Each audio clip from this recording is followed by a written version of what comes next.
Wouldn't it be nice to have several thought leaders in your industry know and love your brand? Start a podcast.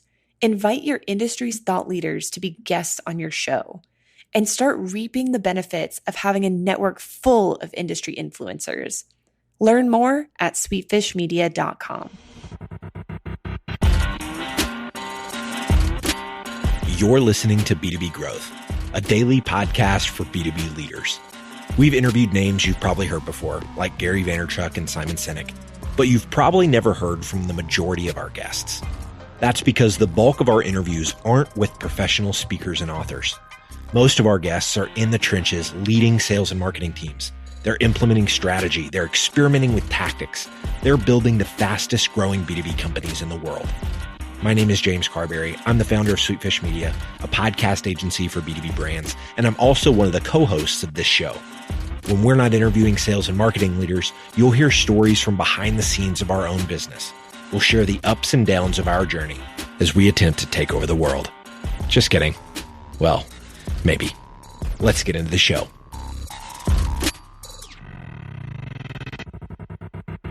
All right, hey, welcome back to the B2B Growth Show. I'm your host for today's episode, Sean Blackburn with Sweetfish Media.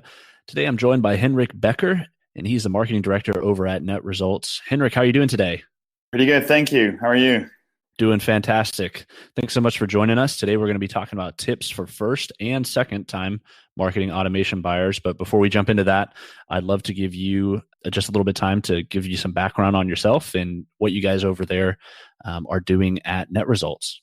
So I joined Net Results last December officially after working with them for quite a while. Before that, I have been a marketing automation consultant for the last 6 years, worked with most of the major platforms that everyone knows: HubSpot, Eloqua, Marketo, Pardot, Acton. And in my search for a software partner, I came across Net Results, which turned out to be the best friend relationship I ever had. And well, one thing led to another, and I moved myself and my family from the Netherlands to the United States to work for them as marketing director. So it was quite an adjustment, but Colorado really is great, and the company's really great. It's been a lot of fun.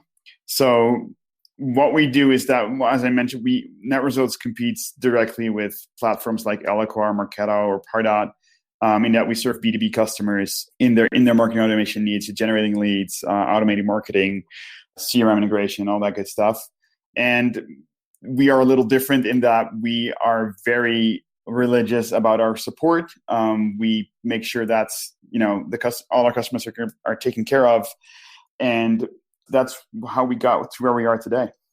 Absolutely. And I know that in our title, we say tips for first and second time marketing automation buyers. Before we're hitting record, we're just talking about some of the pains. You say marketing automation software, and there's some painful memories that many have with that. It seems like you guys have really picked up on that and are focusing on education and really providing value on the front end to your prospective clients.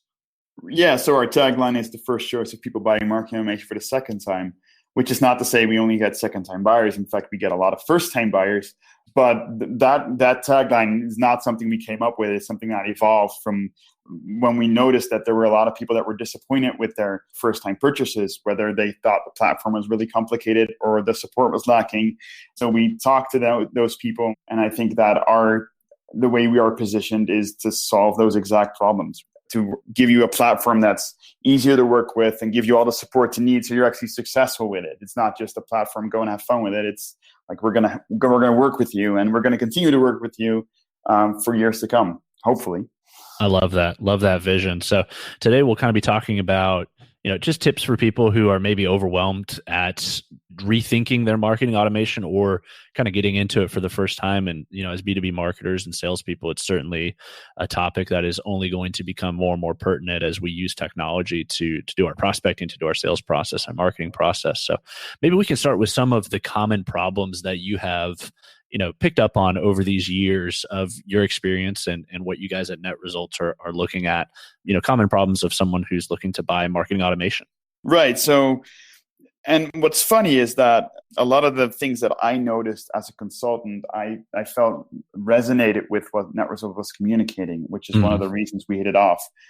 which is that, when you're trying to buy marketing automation for your organization, it's something that's it's a very involved purchase. There's multiple departments that need to be involved. It's not just you and marketing, right? It's also sales. It's also IT. So there's a lot riding on it. And the actual problem is that you need to make a decision on working with something you haven't worked with before. So that's one of the things we see, is that people that have worked with a platform like this before have a better understanding of what they actually need, which means that if you're doing it for the first time, you think you know what you need, and then it turns out that that's not really what you want in the first place. So that's really hard. And that's not something we can solve, right? But it is a matter of perspective there. So your first point here that I've got is, obviously there's a certain amount of time that is needed to learn a new platform. Like you mentioned, there's a lot of different parts of the business that are involved. Maybe speak to that for a few minutes. A marketing automation platform is never as easy as it looks in the sales demonstration. Those smooth workflows that they've put together. Right.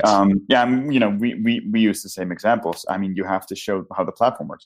What I'm talking about is the fact that once you get to your use case, you have to figure out all the steps to getting there.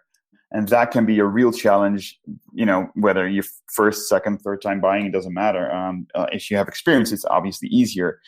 But figuring out the way to implement something into your business, make sure the data comes in from all and make sure that everything's executed properly, that is a challenge for everyone.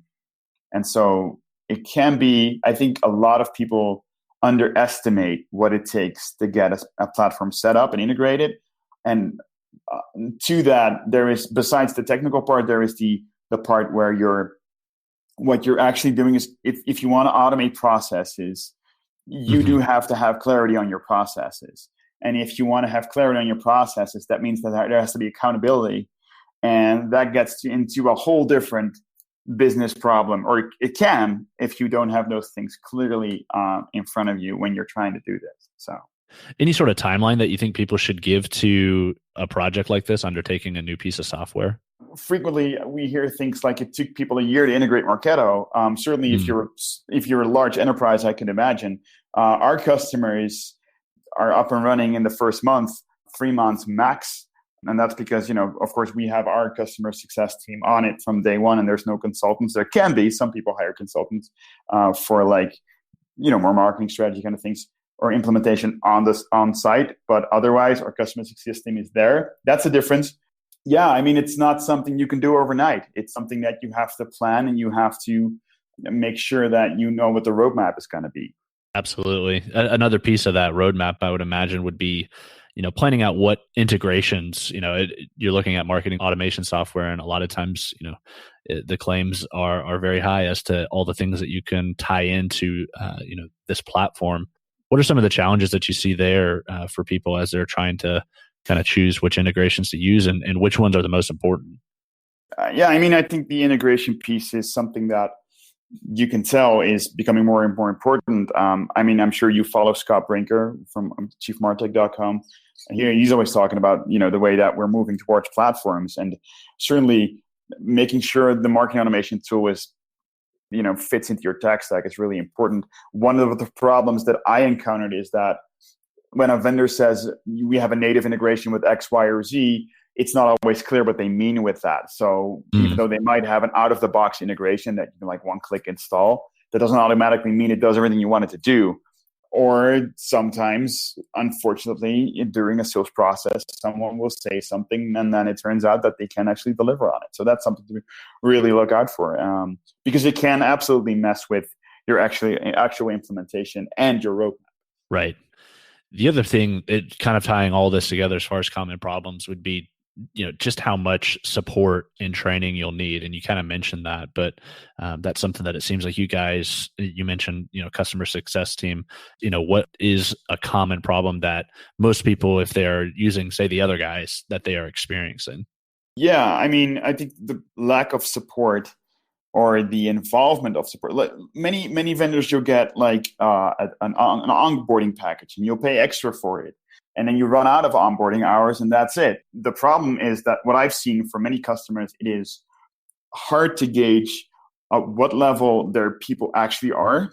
They underestimate how much time it's going to take to actually adopt the software, again, depending on how tech savvy your people are. And if you don't get this right, what will happen is that you will buy a very expensive piece of software and you will end up using it like MailChimp, because that's what happens. I've walked into several businesses where they had Marketo and they were just emailing from it. Why? Because no one was being trained in the platform and all the beautiful things it can do. So you end up, you end up, it's just sitting there. And I mean, that's why it has to come with a plan and has to come with support. And so that's what we've done, is make sure that you're always just one phone call away, instead of having to submit tickets or having to just, wait for someone to come up with an answer that you could have found on Google yourself. Okay, so obviously those are some of our main challenges, and it's a daunting task, but you guys have created a couple pieces of content, and we'll kind of maybe unpack some of that here as to, how can people be better equipped for success, and how can people be empowered in this process? What are some of your main points for what people should focus on whenever they're considering a big purchase like this? Yeah, so I'm going to contradict myself here for a second. Okay. I'm going to say you need a shopping list, because you need to know what the platform needs to do. And what we see in our sales conversations is that the people that have shopping lists often are very focused on the shopping list, which means that they're just thinking in terms of functionality, and they're not thinking about in terms of, there's different ways to solve different problems. What you should be asking sales is, how can we solve this problem with your software? And there's many roads that lead to Rome. So on the one hand, you need to be clear on what you need and what you don't need, because it's just like if you go out for shopping and you're hungry, you're going to come home with all kinds of things you didn't need. Absolutely. It's the same thing. And like if you're just email blasting, which sounds a bit negative, but it could be you're just sending newsletters or whatever, and sure, you have a couple of automations. You do not need Marketo or Net Results for that matter. Right? You shouldn't do it because of all the shiny buttons. You need to have an actual business case there. Like we have these problems and we're going to have to solve them with automation. If you have that, great, but don't just do it for the shiny buttons. Today's growth story revolves around search engine marketing. Delphix, a big data platform, had hired an agency to manage their Google ads a few years ago, but they weren't seeing the results they wanted to see. Being such a technical B2B solution, they set out to find a team that could take on their challenge. After countless proposals, they found the perfect fit: Directive Consulting, the B2B search marketing agency. In just 1 week after launching Directive's campaigns, Delphix saw their lead volume double and their cost per lead drop by 60%. I have a hunch that Directive can get these kind of results for you too. So head over to directiveconsulting.com and request a totally free custom proposal. That's directiveconsulting.com. All right, let's get back to this interview. So thinking about what sort of problems you're looking to solve would be step one. And then having that conversation during the buying process, obviously, is paramount. One of your points here that we have is talk to people that have bought before. What sort of questions should they be asking those people who have bought before? What I would do if I was in a business buying marketing automation right now is I would try to find another business in my industry with comparable use cases or problems and how they solve them, right? And that speaks again to the fact that it's not just about requirements; it's about how do you solve this. So, and then they'll also be able to tell you, if the vendor that they're working with is actually supporting them, or if there's problems. It's a very, like I said, it can be an involved process. And so if you have someone to talk to that's done it before, I mean, that's invaluable. When we're talking about the sales process, one of the things you need to be really clear on is how is the vendor going to support you? Some vendors charge extra for it. Some vendors have levels of support. So some of them have just tickets. Others have phone support. What do you think you need? And don't base it off of the sales demos, right? Because you need to make a good estimate. Because it always looks easier. Our sales demos look easier than the real deal because we primed them, right? It's just we shouldn't take 15 minutes to show you something. It should take just a minute. So make sure that you have a clear understanding of what it's going to take and what you're going to get and how much it's going to cost when it comes to support. So on that note, as far as I'm a new customer coming into Net Results. How do you guys offer that information as far as, how they would be supported? What's the sort of process that you bring your potential new customers through as far as to helping them count the costs and helping them know where you can support them? Right. So our support starts the moment you enter your free trial. So Net Results has a 2-week free trial. If you've been on a demo and you're excited about it, we give you 2 weeks access to a complete instance. So everything works. You can hook up your CRM. You can do anything you want. But we don't believe in just handing it over and letting you play with it, because it's not MailChimp. So it takes a little more.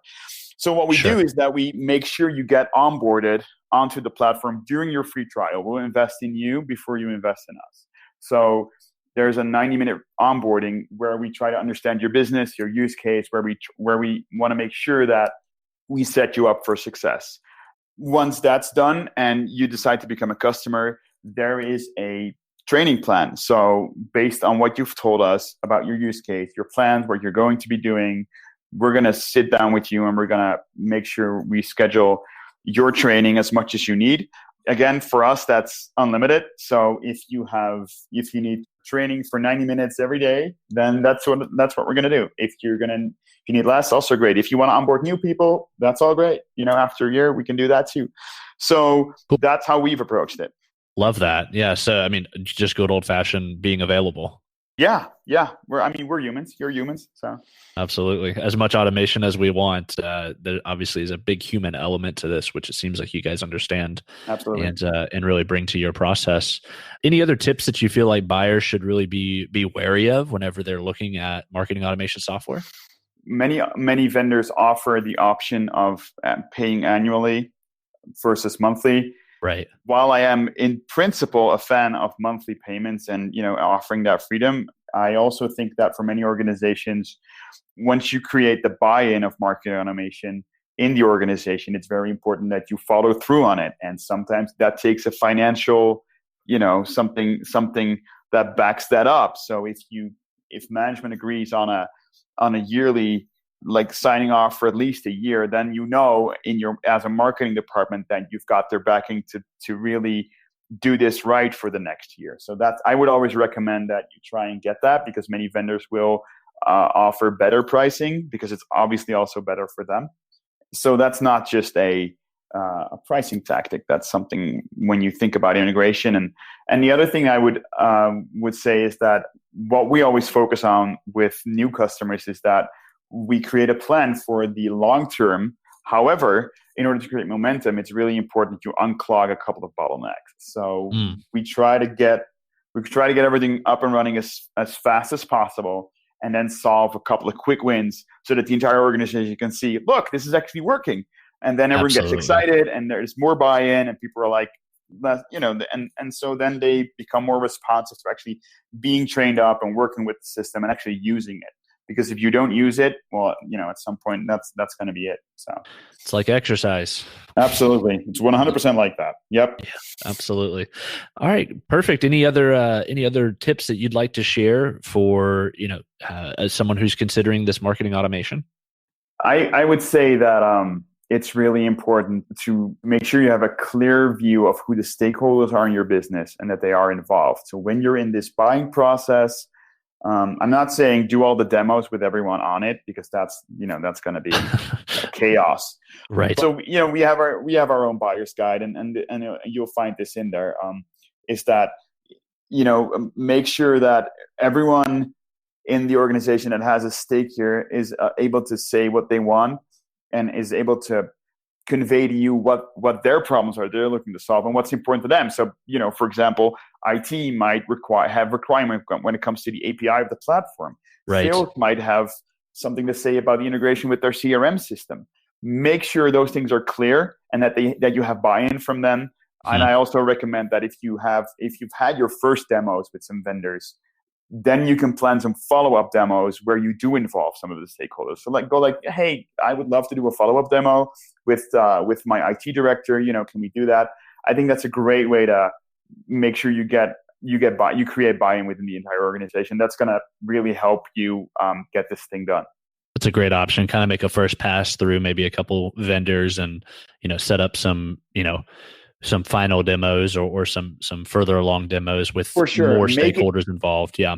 Make it easy for them. Don't make your stakeholders do all the work. You do the work, and the bigger the chance you're going to get what you want. So absolutely. And I do see the importance of getting buy-in from the whole team, because like you said, it's really, marketing automation. It's called marketing automation, but to me, it's almost, business automation. It is. Yeah, that's what I mentioned about processes. And that's something that we see a lot, is that it starts as, marketing wanted to change some things, they wanted to automate, and it turns into something of a digital transformation where multiple elements of the business are rethinking their processes so that they can automate them, because you have to think them out before you can build them into a system like this. So yeah, I mean, that's I think that's a great benefit that not everyone realizes. Absolutely.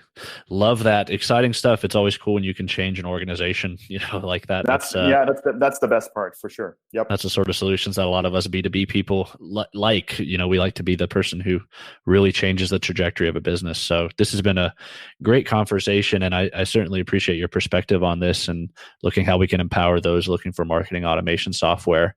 If anybody's looking, for follow-up questions or would just like to connect with you, what's the best way for them to find you? You can definitely find me on LinkedIn. I'm very, very aware of my LinkedIn network. So if you send me a message, you will most definitely get a reply. You can also find me on Twitter @BeckerHenrik, and you can always email me hbecker@net-results.com. Perfect. And if somebody was wanting to start, with Net Results, where would the best spot be for them to go for that? Yeah, you can just go to net-results.com, and there's a big shiny demo button right there. So if you just want to check us out, talk to us, if we're different in the way that we say we are, then that's probably the best way to do it. You can also just email me, and I'd be happy to hop on a call with you to talk about it. Awesome. Well, Henrik, thanks again for being on the show. Really appreciate it. Pleasure to be here. Thank you so much.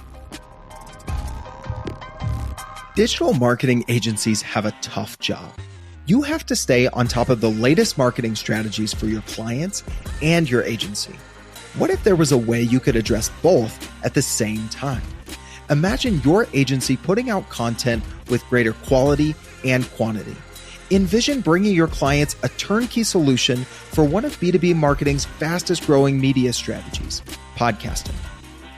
All those clients asking for your help with their account-based marketing efforts? Picture being the first to bring them the idea of content-based networking, showing them the proven strategy for breaking into their most coveted accounts. Here's the concept. Sweetfish Media is looking to work with a limited number of innovative agencies interested in a new partnership model. We produce a podcast for your agency. You introduce the power of podcasting and Sweetfish services to your clients. Everybody wins. Learn more at sweetfishpartners.com.